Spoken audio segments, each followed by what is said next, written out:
right, well, welcome back to the Learning Ideas Conference and back to Stream 1 for our final parallel session of the afternoon. And we've got two great talks this afternoon. And the first one, I'm delighted to have Kinga Petrovai here with us from the Art and Science of Learning in Ottawa. And Kinga, you may have seen, is also doing a podcast for the conference itself, where she's interviewed some of the speakers, and we're issuing a daily podcast. So keep an eye out for that on social media and via email. And we're also very excited to have her as a speaker talking about building learning communities in the workplace. And so with that, I think I'm going to turn it over to Kinga. So welcome, and it's great to have you here. Thank you very much. I really appreciate that. And thank you for having me. It's a great start to the conference, and I've really been enjoying listening to the other speakers. Well, thank you everyone for coming. And so I'm, as David said, I will be talking about learning communities in the workplace. And I have a very short presentation, just so really to complement some of the keywords and some of the quotes that I wanted, but I wanted it to be very pared down because I want the focus to really be on reflecting on your own communities and reflecting on the type of community that you would like in your workplace. So how did I come to this? I came to this topic because somewhat unintentionally, it was during my PhD that I was working with teachers, and I was doing my PhD researching how teachers were implementing new technologies into the teaching of mathematics. So it was really the teaching of mathematics and how they were integrating new technology in that I was studying. However, from the research, I knew that this would take a long time, about 2 to 3 years. So it needed some kind of way to speed up the process. And from the literature, I also saw that communities, learning communities and learning from each other are wonderful ways for people to gain a lot of knowledge. And also, it's not an intervention from my perspective, because I wanted it to be very hands off. However, through my PhD, I realized that this community that I facilitated and created among the teachers made all the difference in the world, and more difference than I ever expected, increasing their confidence in themselves, and really going from not even the technology was implemented a year earlier into the school, and even the enthusiastic teachers a year in started to not use the technology quite so much. And they were quietly letting it go because they were having a lot of different type of challenges, not having time. It was a whole host of reasons. But the point is, through a learning community, it absolutely thrived. So I would like to explore this idea, which isn't a new idea, but I'm bringing some new ways of thinking about it in your work context, and some of my experience and practices that I incorporated into my research, and then later on into the work that I have done in order to build thriving, enjoyable communities that really glue together, bring together all the learning from that is being provided to the individuals, and bring it all together. So I will bring up my slides just as some quotes to follow along with. So let me just quickly share that. All right. So building learning communities in the workplace. And as David said, having started the podcast, I started my own kind of bringing communities together, and it has become a real interest in my work in a lot of different ways of how to build communities. So it is something that I hope you will have some new ideas from this presentation, and also think of some ways to incorporate it into your own work context. So learning communities, so learning in the workplace really historically has been very, you got the learning when you needed it, and you went away to get the learning, and then you came back to your work. Now, we all know that that's changing, and throughout this conference, we are hearing a lot about interesting technology and interesting methodologies in how that's moving very, very quickly. So we definitely all know that. So another something that I came across in my research when it started sparking how these communities might be helpful as a way of professional development was this quote, which is referring to teachers, but it can easily refer to anyone in a work context. So it says that while sporadic professional development has been known to incite temporary adoption of new methods, the innovation is widespread teacher change is only possible through thoughtful, systematic implementation of critical thinking skills and strategies. So this again falls in line with what we are moving into in the future of work, which is continuous professional development, continuous learning, which we are definitely have been talking about a lot. So what's the workplace learning landscape? Well, it's definitely not sitting in front of a teacher per se, although that in many places that is still what it looks like, but it is also bringing in a lot of different technologies and methods that we are hearing about during this week and that I know we all know about. So it's bringing together a lot of different tools, but I think that there is something missing in most of the plans and in most of the strategies in the way workplace learning is going to be designed. So what is that missing link? I mean, we have the AI, the technology, all the different types of platforms, too long to list. But what's missing is the knowledge of the people and really bringing that to the forefront. So in the context, in the context of the workplace, there's a lot of learning being brought in and a lot of external experts who are providing professional development, providing expert knowledge, which is all very, very important. And what I'm suggesting is that the glue that binds all of that together to really make it effective, all the different technologies, all the different training classes and sessions and the learning that's slowly getting interwoven into the workplace day to day, what really would bind it all together absolutely perfectly is to have a way for the people in the workplace, not only to be the students, but also to be the teachers.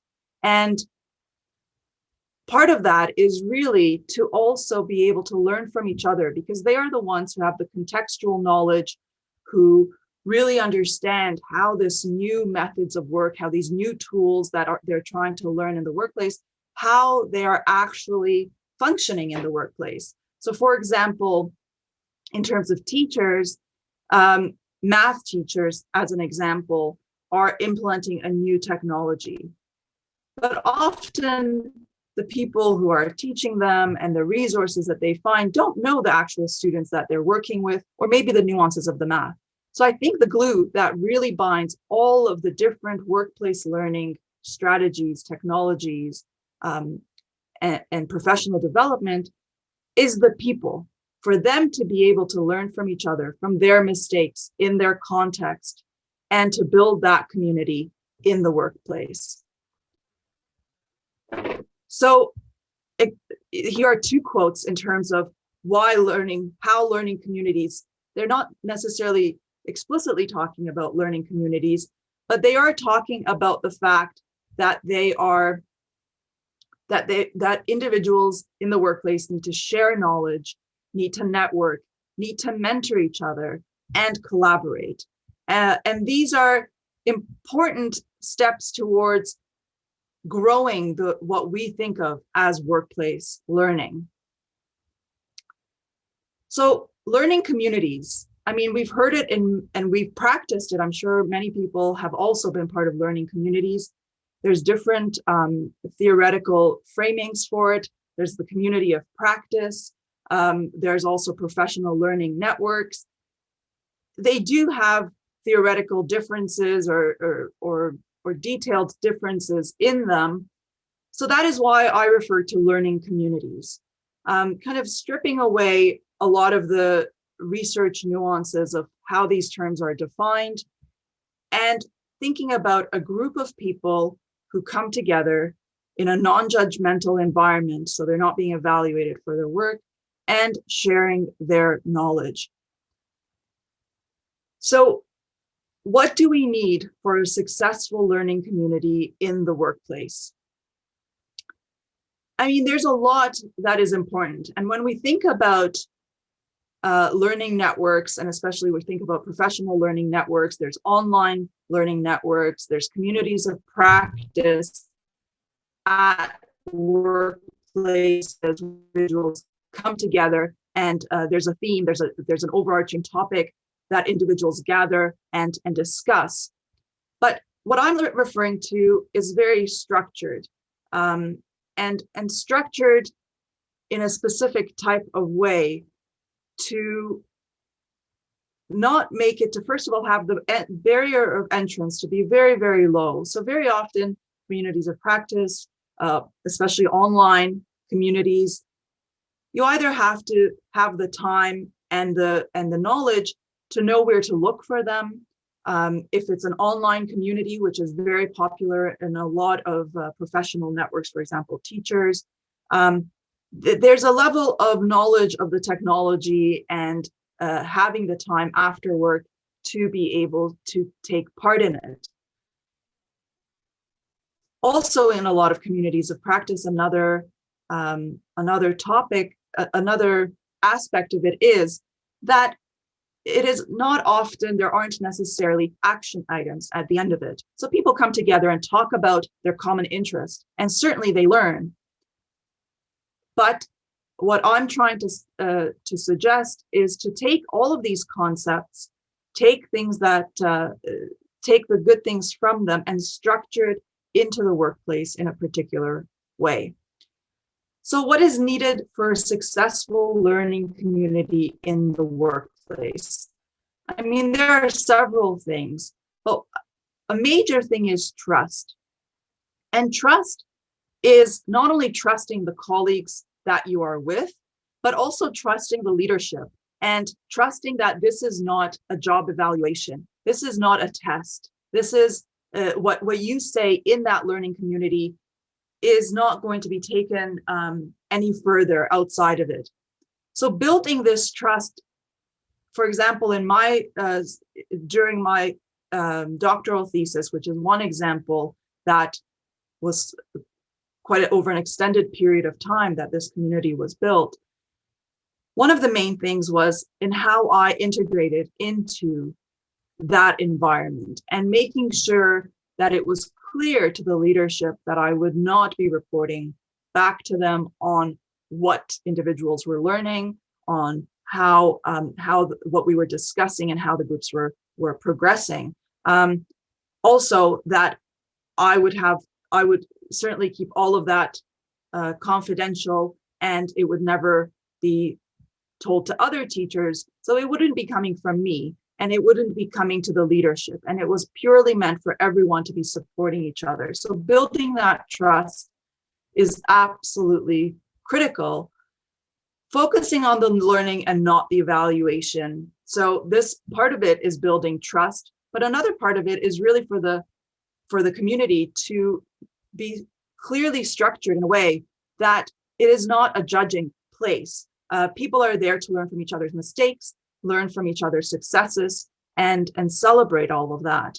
And having that focus and making sure that it's facilitated that way is extremely important. Confidentiality, I already spoke about, and common learning goals. Now, this is very important because it is not an overarching, the structure I'm suggesting is not an overarching topic. For example, user experience design. There's a community of practice of UX professionals, and certainly they can talk about many different aspects of it, and it has a lot of important reasons for them to get together, and a lot of good comes out of it. But the type of community that I'm referring to, in addition to all the other things that are happening, which are really fantastic and all come together into serving the common learning goals. But it's important in this community to have common learning goals in the sense that people have a common job. So whatever the new learning has to be, maybe it's a new technology that has been brought into the workplace, maybe it's a new strategy that people need to learn. Whatever the specific learning is, it needs to be clear. So for example, if it's math teachers who teach a certain grade, would come together in this type of community because they're doing the same thing.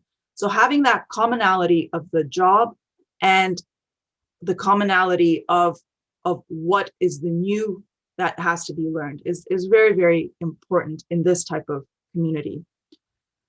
So how are these communities built?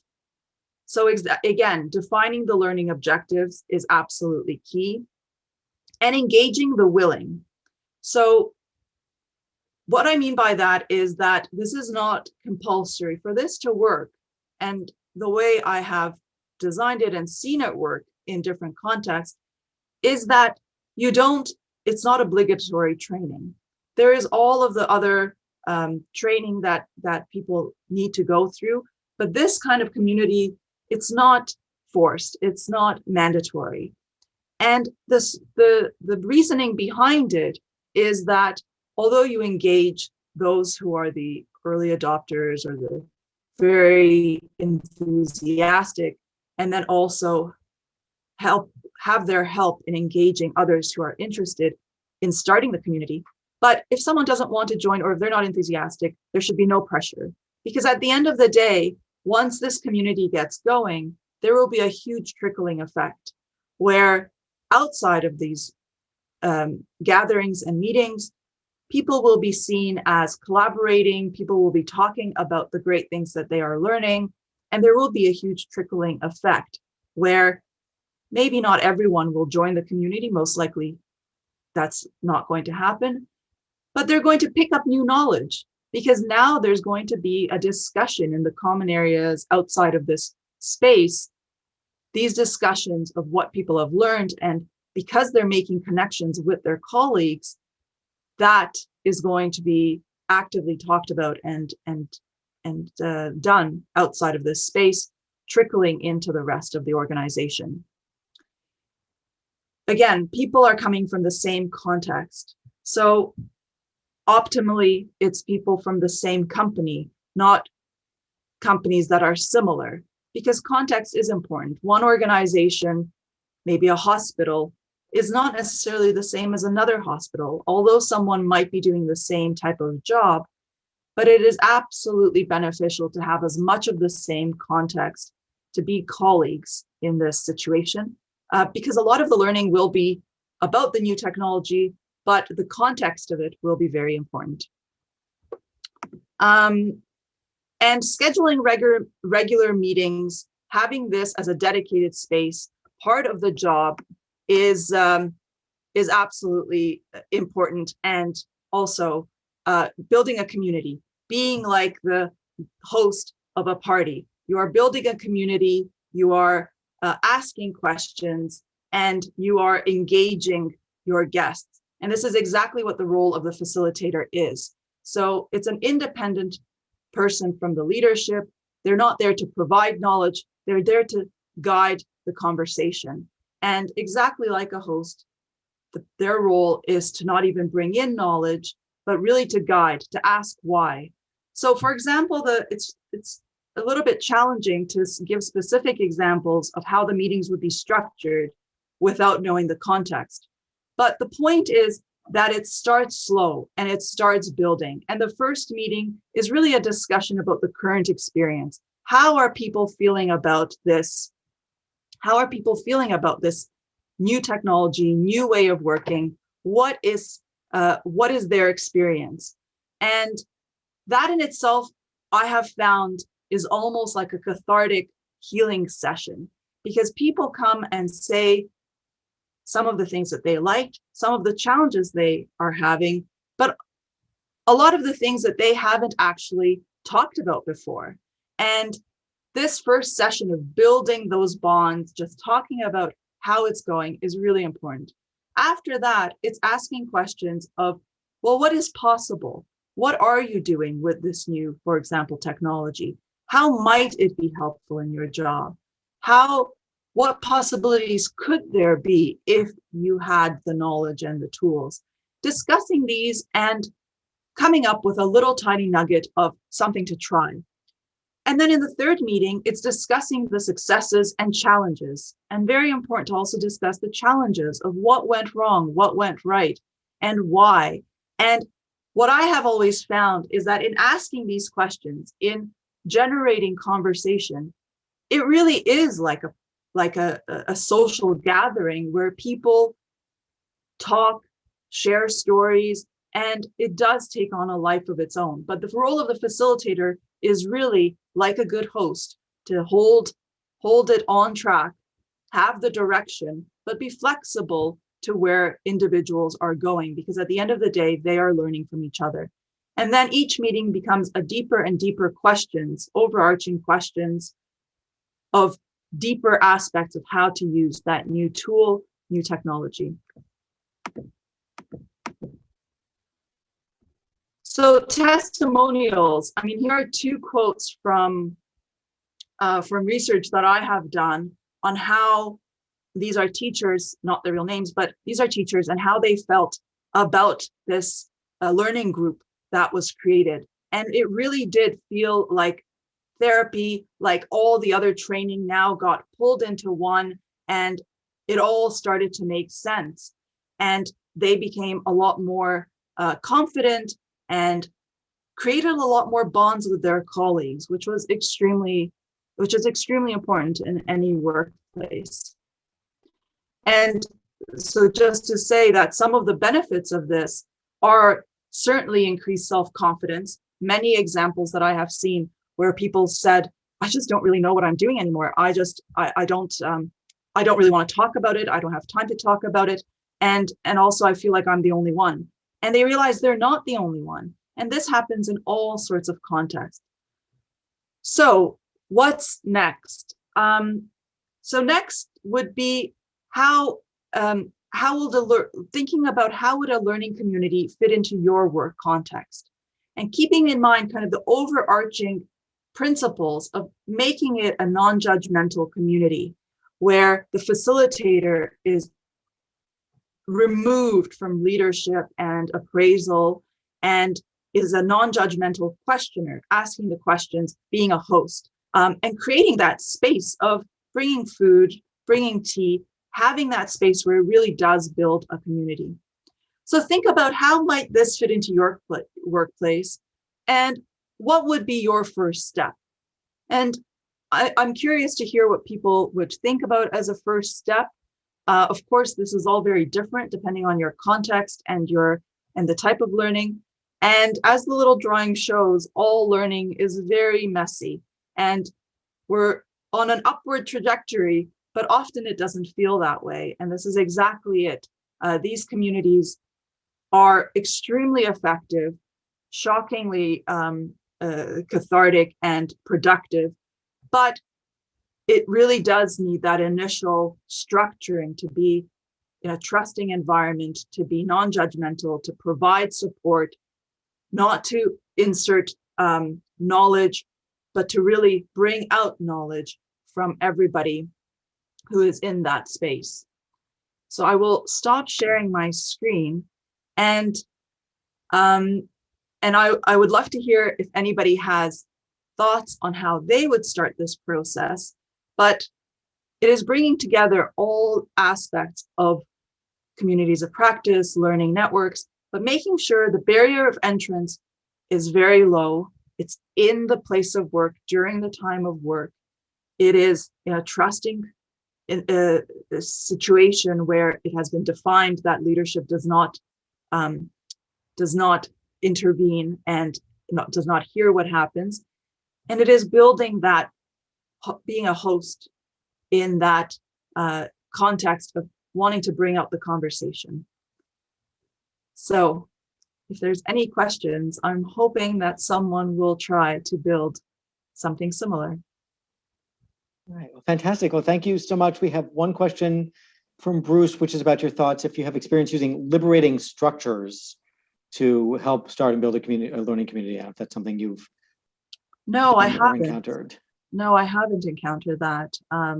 Something to look into, liberating structures. Liberating structures. So yeah, it's from sort of more from the innovation literature than anything else, I think. Yeah.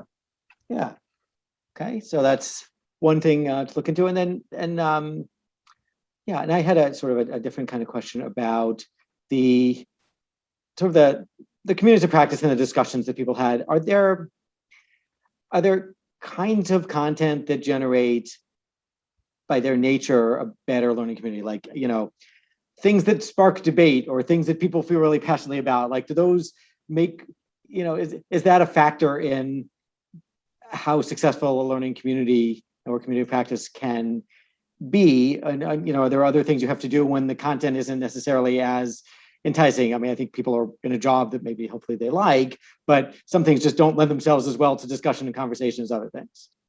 Right. I mean, the whole idea is really to not necessarily debate, to not bring those types of divisive kind of conversations. I mean, they certainly have a place for it, but in the way I've been building these kind of communities and working with individuals, it's really about their experience and their knowledge, and not about, let's discuss the merits of this new technology. Let's discuss, I mean, certainly that will come out, but the role of the facilitator is not necessarily to try to initiate debate. It's more to say, what was your experience? What did you learn from it? Can you share something from that? And the idea is really to share experiences and knowledge also, because in the context you pick up, oh, you know what, if I used it this way in our context, it worked better. Okay, let's discuss. What do you mean? How did that work? Not necessarily, I think hopefully that answers your question, but it's not to debate. Right. So basically, I think you're saying that then these methods work pretty much equally across the board, like whatever it is you might be, whatever content area you might be in, whatever the focus might be. Yeah. Absolutely. Okay. The important thing is that people are in the same context, because the important thing is that there's a context that they are all learning in, and the same thing that they're all learning. So for example, it would not be very useful in a hospital to combine one specialty of nurses with a different specialty of nurses to learn as they're learning a new technology. Maybe the technology is the same, but it would be much more beneficial if they are specialists in the same domain and using that technology in the same domain. Or with teachers, it would not be helpful to combine science teachers and math teachers necessarily. It's much better if it's in the same type of work, in the same context, so that it can be very specific. Because often what is the problem with learning is that people come away and say, well, I don't really know how to apply it in my niche, that only people in my niche really understand. Yeah. Great. Well, thanks. Well, one last, I think, sort of compound question from Bruce from Dell, which is, do you have any hints on keeping learning communities going? He notes that they've set up cohorts of new hires, but they rarely end up staying together. So you have some tips and techniques on keeping the communities going over time. And I think that's the main thing about this kind of learning group, rather than what we think about as a community of practice, and the literature on community practice is where people come together because they really want to be together, which is fantastic. In this situation, the facilitator is keeping it cohesive. So the meetings are scheduled. We invite you to come, and if you're going to commit, if you're going to join, then commit to a certain period. And it's during your work time. You are given the time out of your work to be here because it's important. But that is the role of the facilitator. And the facilitator really has to be holding the group together, because they do fall apart very, very quickly. And people get busy, and it's very easy for these groups to fall apart. So it's a structured, it's not a natural learning community that often happens online or often happens. And people always say, why do they last for such a long time? And why are they so active? Well, it's because they are the very niche individuals who are extremely passionate about this. And you cannot expect people in your workplace to be that. You want to engage the middle group who needs a little bit of a nudge, needs some incentive, have the tea, have the cookies, make it into a little party. It does make it extremely important, and have someone keep track of the calendar of when these meetings are going to happen, commit to get commitment from the individuals who would like to participate.